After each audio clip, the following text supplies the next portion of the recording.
Welcome back for another video. In this video we're going to answer all the hottest topics ahead of Gameweek 9. We do this every week on the channel, and to have your question answered you just need to be subscribed, and you'll see the post asking for your questions every Wednesday, or you can go to the community tab on my channel to find it there. So many good questions this week, thanks for sending in as always. Let's get into it.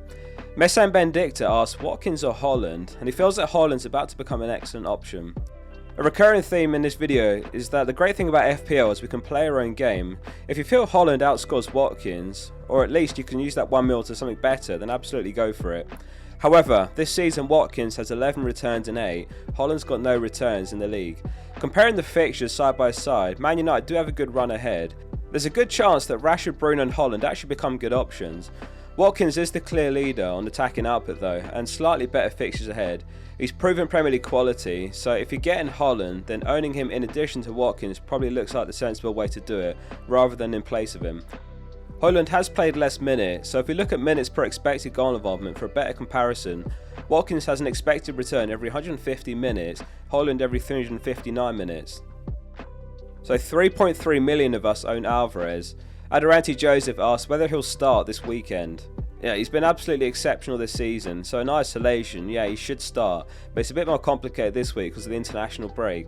He started in the game against Peru over the break, which was at 3 AM UK time on Wednesday. It's a long trip back ahead of a Saturday fixture, and he plays 78 minutes. The other reason there's a chance he doesn't start is because Pep has all his attackers available now except De Bruyne. My guess would that there's about a 70% chance of him starting. I'm weighing up bringing the Alvarez to Watkins move forward a week with that in mind. Since they play on Saturday, there is a chance that we get some early news in the deadline stream Saturday morning, so make sure you subscribe to tune in for that. If you're thinking about selling, wait until as late as possible to make that decision. Japeth Maina asks when's the best time to get Saka in, and asks whether he'll fall in price again before the deadline. Yeah, he definitely won't fall in price before the deadline, but yeah, he is back to where he started at 8.5 mil. It's a move you can delay a week and then target that Sheffield United fixture at home. I've thrown Odegaard and Martinelli in here as well. Doubling up looks great from Gameweek 10 onwards. Martinelli returned from injury back in Gameweek 8 and he scored against Man City, and he's only 7.7 mil now.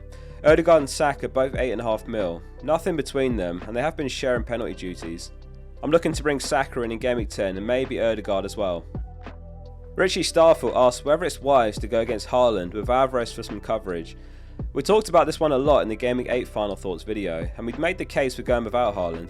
It made more sense then, and those who went for it were rewarded after the blank against Arsenal. It makes less sense this week with a much better fixture home to Brighton, who have leaked goals this season, and City boosted with the return of Rodri and Stones. If you're one of those who already committed to going without last game week, it's not worth ripping your team up now with hits to get him back. You've made your bed, so to speak. If you're on a wildcard, I've put together a draft here which has Haaland in. On reflection, I'd probably have Saka over Maddison, but other than that, if I was wildcarding now, it'd look like this. Bowen might have to be a cheaper mid like Diaby to fund the Saka move though. We'll talk captaincy later in the video. You could easily argue that Haaland's actually the best captain this week. Brian Morrissey is a Neto owner, and he can't see a reason to sell him before Gameweek 20, and he asks if he is set and forget. I mean, Gameweek 20 is a very long time away, and things change fast in FPL. He might not even be a Wolves player by then. I've seen him being linked with Arsenal. He's in a great patch of form right now. He's returned in his last 6 games in a row. And what we can say is when a player's that cheap, the pressure's off, so to speak. Like if he blanks in 2 or 3 games, then so be it. But if Haaland was to blank in 2 or 3 games, then we're asking serious questions about whether they're worth owning or not. There's some great midfield enablers emerging though. Gordon's one that I really rate for 5.6 mil.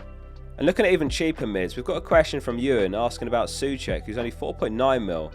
I remember in the 2021 season when he started at 5 mil and he was a fantastic asset then. He scored 10 times.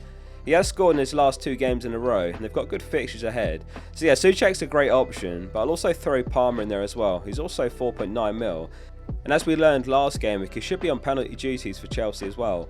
2 goals and 1 assist in his last 2 games, but the fixtures aren't as good for Chelsea moving forward. He is playing a more attacking role, so he is also one to consider. If you're wildcarding, you could even run with a 3-4-3 formation with Souček or Palmer as your 5th midfielder, available as and when you need them off the bench. Before we move on, only 42% of viewers are subscribed to the channel, so if you'd like to show support and also get every video in your feed, consider subscribing. Thank you for all the support. So continuing the discussion on enablers, Kataya BSW asks who's the best defenders 4.5 mil and under? I've picked out my 3 favourites. The first is Tsimikas because of the news that Robertson is out injured for up to 10 weeks. It's funny how an FPL mind thinks differently though. A Liverpool fan reads that and thinks this is terrible news. Injuries are bad, and obviously we don't wish out on any player, obviously. But my first thought was, wow, I wonder if Tsimikas is an option now. I came across a good bit of analysis from FPL Run Farm on Tsimikas' minutes when Robertson's been injured or benched before. There's speculation that Gomez or someone else could still get games in left back. So there's 18 games where Robertson missed out. Tsimikas started in his place in all 18. He played 19-11 of those, however. There's 4 occasions where Tsimikas didn't play more than 60 though, so that's a bit of a concern. However, all in all, Tsimikas is an awesome pick with their fixtures ahead. The next one's Pau Torres. If you can't get to cash, he's a cheap route into the Villa fixture run. You could potentially even double up with cash, but consider that from Gameweek 10 onwards rather than versus West Ham. And the last one's Soufal, who's got 4 assists in his last 4, and he's also 4.5 mil. He's got a great run of games ahead as well. West Ham's defensive numbers are the worst of the 3 though, but he and Tsimikas carry the attacking threat. There's also some great super cheap enablers like Taylor, who's 3.9 mil, and Branthwaite for 4 mil, but I'd be less comfortable starting them. With Botman returning from injury, avoid Lascelles. Messan Benedicta asks how we should plan for City and Brentford's blank game week. It's a long while away still, but it's the first time we've had a question on it, so let's quickly discuss. The blank is in game week 18, so that's a lot of free transfers before then to navigate. Brentford have become less popular, so you might find you've only got Haaland and maybe one other player who blanks. Could be Flecken, for example. I can see it being a popular free hit week, and that's one way to tackle it. My early thoughts are to navigate the week with free transfers and save your hit for a bigger blank game week or a double game week. If your team's in a good position, you could even sell Haaland for a 1-week punt and then buy him straight back. Newcastle have got Luton that game week, so if one of Isak or Wilson looks set to start, that's an awesome 1-week play. Osama says, what do I do with FPL? Do I give up and live a peaceful, stress-free life? Let's be honest, FPL's got its grip on all of us. There's no turning back now. You're in it forever with all of us now. Harry Boat asks, Son, Fernandes, Haaland or Salah for the armband this week? So many good captaincy options this week, and again, if you've got a feeling about a player, don't be afraid to play your own game. FPL Review's projections has these 4 as the top 4. Haaland narrowly in front, and he is my captain this week, but Salah's home to Everton, Spurs home to Fulham, and Man United play Sheffield United. Bruno's been in excellent form over the international break, so don't write him or Rashford off yet. Rashford also scored for England. Gut feeling says that Man City turn a corner now after the back-to-back losses. Rodri and Stones are back. They're playing at home, and Haaland's got a point to prove. Let us know your captaincy thoughts in the comments. So here's how my team looks for Gameweek 9 with some final thoughts.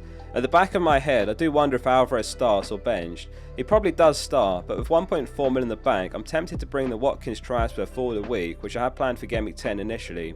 It could backfire as Alvarez does have a great fixture and he's in great form.